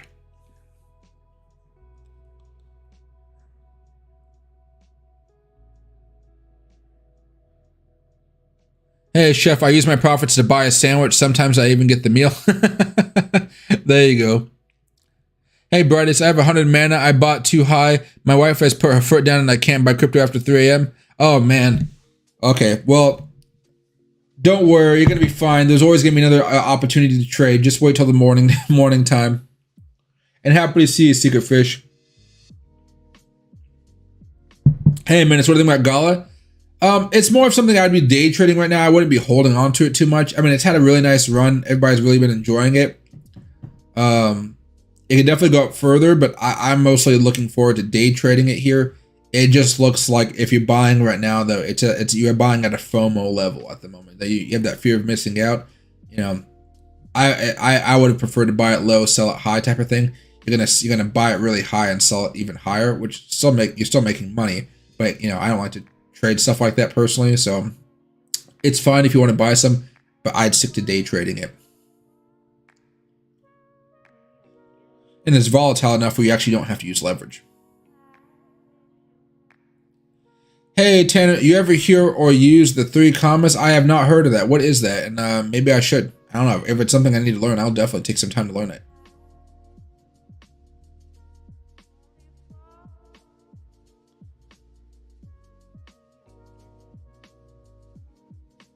Let's see. Halo does. Is it a good time to buy SHIB?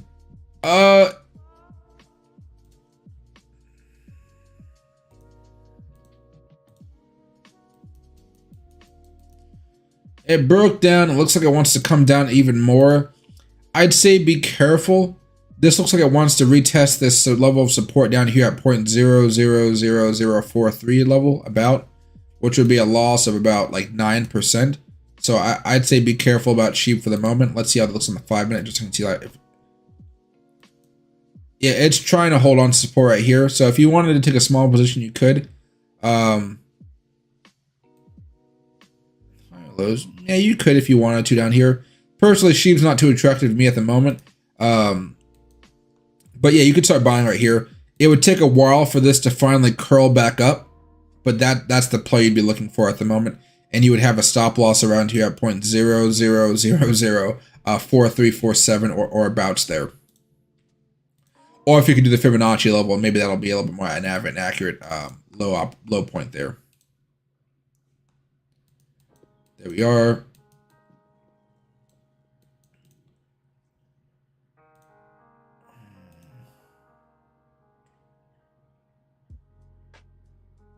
There we are.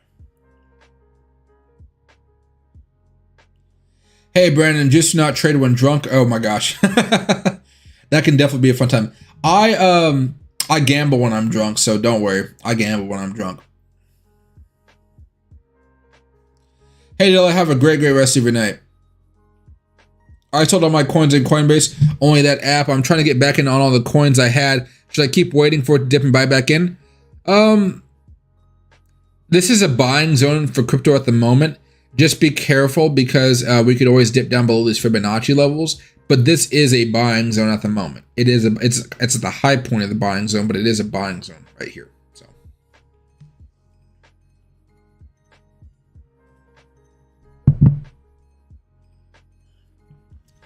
Hi, Einstein's mom. What is the best coin tracker?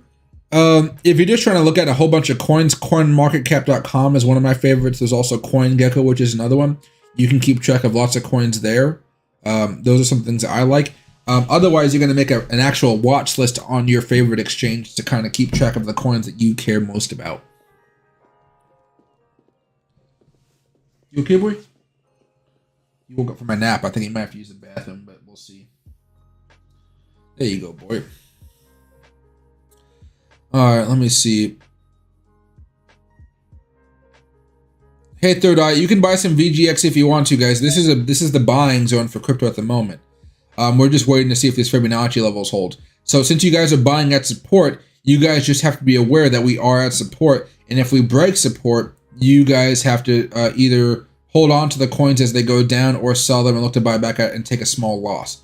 That's the risk of buying right now. It's worth the risk, but you know that is the risk. So there is a risk of buying right now, and it's not breaking out. It's such a good boy. I should go boy. Hey, Brady, I have 25 million SHIB. It's making me sad at the moment, but I sold some to get my original stake as it went up, so I'm all in profit. Oh, perfect. As long as you're in the profit, it doesn't matter. You can have a bad trade here and now and again, but as long as you're making profits, you're looking okay. There's a little bit of volume right there, trying to push us up on Bitcoin. It's always nice to see a little bit of volume kind of kick in there. Loki's just having a blast. I'm giving him little pets. And if any of you guys have any more questions, please let me know. Otherwise, I'm going to end the stream probably in the next 15 minutes or so, because remember, I have to go take my sister to the grocery store. I'm going to buy her some lunch meats and stuff like that.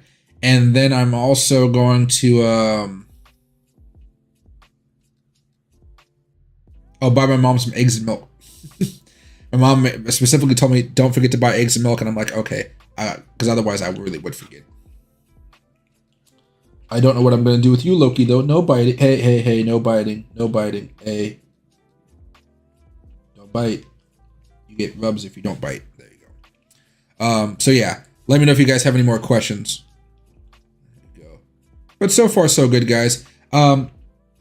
Later on tonight, if I do see us coming back down to the Fibonacci level, I will stay up as long as necessary to kind of walk you guys through what's going on. If I do come back tonight and I do end up streaming to like 11 o'clock or midnight or something like that, I'll probably skip my morning stream tomorrow and I'll just have the evening stream.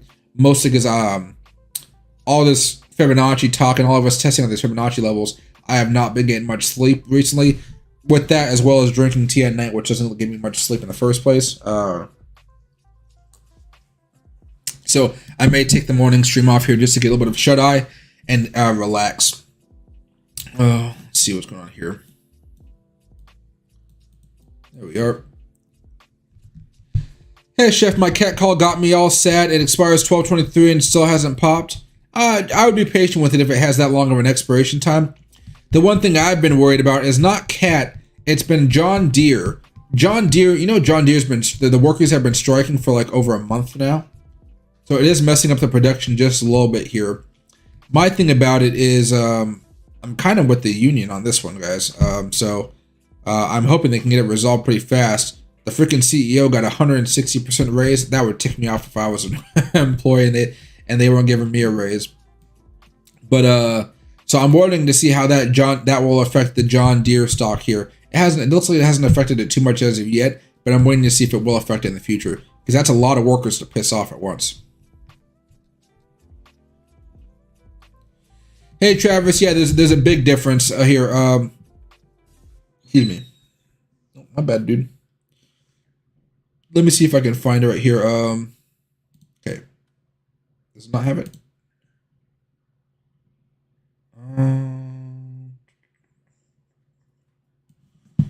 Hold on one second. Let me see if I can peek in here. Oops, sorry. I want you guys to be able to watch what's happening here. Oh, I think that's just because I'm in simulations. No, not rates. No. Main page.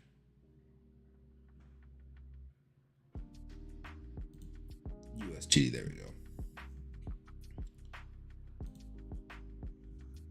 Oh, it was the cross thing. Okay.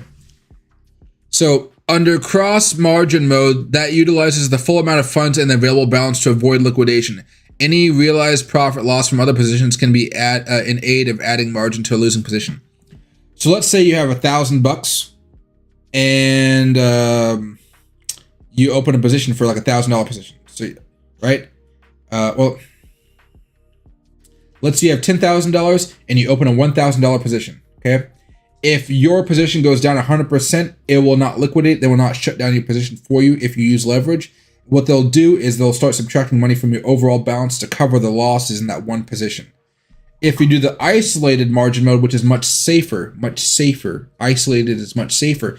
That means if it goes down 100%, they'll sell everything and your overall balance will not be affected by that one bad trade. Does that make sense? So isolated means $10,000 over here, $1,000 trade. If $1,000 trade goes down 100%, it gets liquidated. It goes away. You lost $1,000 off a bad trade, but this $10,000, what would be $9,000 left probably, is still safe. But if you go with the cross one, $1,000 goes down 100%, then it can start going down 110%, 120, 130%, and which can be good if you're still expecting it to go up, but you're just getting a little bit of a wave, right? But what happens is those losses, instead of liquidating and selling everything at 100% loss, it starts taking money. It lets you go to negative 150% loss, negative 200% loss by using the money of your overall balance to cover the losses in that one trade. Hopefully that makes sense. But on the flip side, it also allows you to, if you have one trade that's making a lot of money and you have one trade that's losing, it'll help them balance out by using your overall balance on them. So it can help you out, but isolated is much safer than cross. I'd probably say just use isolated, because if you use cross, I mean, why would you want to wake up and see that your position is down like 200%? Might as well just say it's down 100%. And it's only going to be down 100% if you're using leverage. If you're not using leverage, don't worry about it. But if you are using leverage, stick to isolated mode. Stick to isolated. Sorry. Took me a little bit of time to find that one right there. I'm not used to using the simulated features on this one. And then, boop, right back up here to there. Man, this position's only up 6%. I really wish it could go pop right there, but I have to wait a little bit. Oop, did I miss? Hey, Didi, it'd be an okay time to buy into ADA if you wanted to. Just understand that Bitcoin can come down here and drag ADA down as well. We're just being very patient to see what's going on. This is a buying zone right now for crypto. Just understand that Bitcoin can come lower since this is at support, obviously. And if it does go down, you'd probably want to be selling out of your ADA entirely and then looking to buy back in the future. Especially right now, I could see a lot of people selling off some of their crypto just to cover some taxes and saying, hey, I have a bunch of losses this year. I don't have to pay that much. And meanwhile, they're still holding their long positions, but they can take some losses on some of those swing plays or whatever just to cover some of those unnecessary taxes. See, hey, Ehab, we need your OnlyFans, Michael. Psh, no OnlyFans here. I have never understood what OnlyFans, like I've never had OnlyFans. I've never used the app or anything like that. It always felt grimy. But hey, if people can make money, people can make money. You know? Oh, now we're coming down. Oh, that sucks. Let's see what happens here. Because now you're going to see that position that I had earlier. It's going to be down like 13% off that wallop right there. Oh, man. Hey, Travis, that makes sense. Yeah, it's kind of confusing how they word it too, but just understand isolated is much safer. It keeps all the losses into that one position instead of using your overall capital to cover the losses as it goes down below 100%.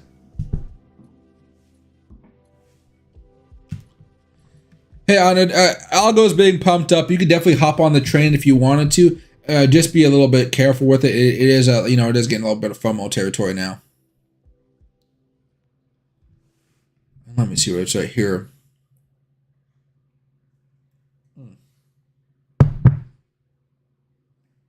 Not too bad here.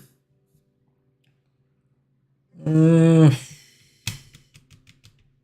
okay, guys, I'm going to call it a night for now. I'm going to go take my sister because I got to go drive her to get my sister in the first place. I was supposed to pick up at 9. I'm probably pick up at like 9:15 now. After I let Loki out to use the bathroom. I'll call it a night. Hey, Diana. Hey, hope you have a good night, Diana. I'll be back probably in a little bit. And if we end up breaking down below this Fibonacci level and we start coming back down to $59,000 or so, I will hop on the stream again and tell you guys what's going on, okay? I just have to go to the store and buy my sister some groceries. I'm also going to buy my mom some eggs and milk, like a good son. So I will see you guys a little bit later, okay? And you guys will be moved over to the other stream here in a couple seconds. So if you guys have any questions or want to chat with each other, definitely worth